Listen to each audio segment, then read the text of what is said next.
découverte. Magique. Mélange. Enrichissant. Alchimie. Magnifique. Explosive. Fabuleux. Faire un projet avec la Maison de la Danse, c'est quand même pas donné à tout le monde déjà. Ça permet de réunir plusieurs danseurs amateurs sur des valeurs importantes. 200 danseurs sur la grande scène de la Maison de la Danse. Dans ma tête, ça m'a paru fantastique et du coup, j'ai à tout prix voulu le faire. C'est atteindre un rêve en fait, d'être sur les planches de la Maison de la Danse, de danser avec un chorégraphe et de rencontrer d'autres styles de danse. Ça a été une nouvelle expérience pour notre groupe. Parce que quand on nous a dit qu'on allait devoir danser avec des autres groupes, moi ça m'a fait un peu bizarre et tout. Et en fait, au fur et à mesure du temps, je me suis dit, bon, je vais me faire une idée, je vais me lancer dans le projet. Et après, on va dire qu'en gros, c'est les autres qui m'ont motivé. En plus, quand on a appris que nous, danseuses contemporaines, on allait rencontrer les danseurs hip-hop, ça a été une motivation de plus. Le fait aussi de pouvoir danser avec un chorégraphe professionnel, ce qui est la première fois pour moi. Et le fait aussi de pouvoir rencontrer des danseurs contemporains, parce que j'avais aucune connaissance de ce milieu-là. C'est rare qu'on a des garçons et qu'on puisse faire des portées, des choses comme ça. Ou alors entre filles, mais la sensation n'est pas du tout la même. D'habitude, c'est elle qui portait, Ouais. donc elle est contente que je la porte. Sortir du hip-hop, c'est quelque chose de bien, c'est s'ouvrir à d'autres danses. Par exemple, avec elle, je partage le contemporain ou le modern jazz et moi, j'essaie de lui apporter ce que je sais du hip-hop. Et du coup, ça fait une bonne mixité entre nous.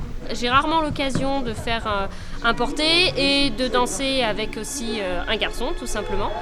Donc du coup, c'était la possibilité de faire des portées, de faire des mouvements également, qui étaient nouveaux pour moi. D'habitude, je fais des portées, mais avec des garçons en gymnastique. Et là, c'était autre chose. On fait des portées en dansant avec une danseuse contemporaine. C'est totalement autre chose. C'est vrai qu'on met pas du tout ni la même énergie, ni la même intention du coup dans le porté. L'approche du corps, comment réussir à travailler ensemble sans se connaître. Voilà. C'est-à-dire qu'on ne s'est jamais vu et au bout de 2 minutes, on est corps à corps. Et c'est vrai que c'était pas non plus des difficultés très techniques, mais c'était surtout aussi les transitions, comment amener nos deux idées, sachant qu'on avait des idées qui venaient de courants différents. Ce qui est bien dans le porté, c'est qu'en fait, c'est 2 personnes qui doivent en devenir qu'une au niveau de la danse. Et du coup, il faut créer un contact, une complicité. Elle m'a apporté de l'expérience, m'a appris ce que c'était les portées. Et ouais, voilà, le partage, la danse c'est du partage. Danser avec un garçon, et c'était du bonheur. Je me suis dit, ça y est, un vrai duo. Homme-femme, il y avait une autre approche, une autre énergie qu'avec une fille. On vient tous d'univers différents dans la danse et ça permet de nous regrouper et de nous ouvrir, comme l'a dit Mohamed, à d'autres danses et donc à d'autres personnes. Comme le mythe de la tour de Babel, c'est toucher le ciel. Et pour moi, faire ce projet, c'est comme si j'atteignais les cieux. Pour moi, c'est une grande occasion de m'ouvrir et de faire quelque chose de bien. Vous voyez une salade composée. Et pour moi, ma belle vite, c'est ça. En gros, moi, on m'avait expliqué qu'en fait, ça allait être un projet avec plein de gens du 8e arrondissement et du 3e arrondissement. Et donc, du coup, vu qu'ils se rencontrent, ça fait une salade et voilà. Danser sur Mozart, c'est un peu bizarre. La danse en général, pour moi, ça se danse sur tout et sur rien, c'est-à-dire qu'on peut aussi danser en silence. Donc, il y a quand même quelque chose qui est difficile, c'est la musicalité, parce que c'est pas une musique que j'ai l'habitude d'utiliser. Du coup, il y a énormément d'instruments et il y a une musicalité à trouver. C'est surtout une grande ouverture d'esprit par rapport au hip-hop et aussi de la difficulté et de la rigueur. C'est vraiment super de pouvoir caler un style de danse qui est du jazz contemporain et du hip-hop sur de la musique classique. Ça crée quelque chose à laquelle on ne s'attend pas et c'est c'est surprenant. C'est un peu compliqué, mais j'aime bien quand c'est assez difficile. C'est un honneur de danser un peu sur une de ces musiques. La musique hip-hop, c'est groove, c'est funk.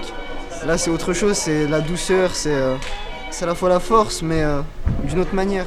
Au début, je me suis demandé comment est-ce qu'on allait réussir à être cohérent dans la gestuelle et la musique.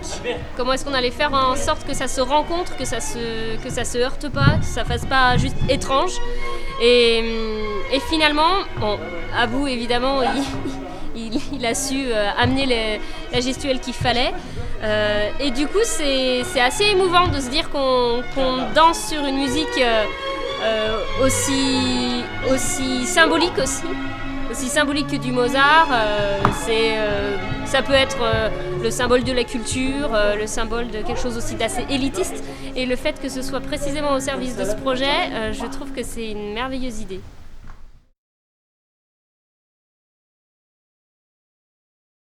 Je danse toujours quand je suis chez moi, quand je suis en cours, quand je suis au travail.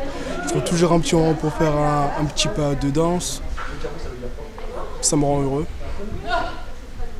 Ça nous permet de dire ce qu'on n'arrive pas à exprimer avec les mots. Et surtout, ça me permet de partager et d'échanger. C'est un moment où on réussit à la fois à se recentrer sur soi, puisque c'est une question de rapport à son propre corps. Et c'est aussi un moment où on est obligé de prendre en compte l'espace autour de soi, d'autres danseurs, d'autres personnes, ce qui fait qu'on est tout le temps en train de chercher ce point en équilibre entre soi et l'extérieur, le reste du monde. Certaines choses que j'ai dû traverser vers la danse, j'ai dû les traverser dans ma vie personnelle aussi. Donc, je dirais que c'est tout simplement tout pour moi. C'est ce que je suis. C'est un moyen de faire des rencontres, de découvrir de nouvelles choses, de se dépasser soi-même. Ça me permet aussi d'oublier tous mes problèmes et de m'enrichir sur plein de choses, sur la culture musicale, sur le grand univers qu'est la musique et la danse. C'est un moyen de créer, de développer ma personnalité, de rencontrer des gens. La danse, c'est toute ma vie.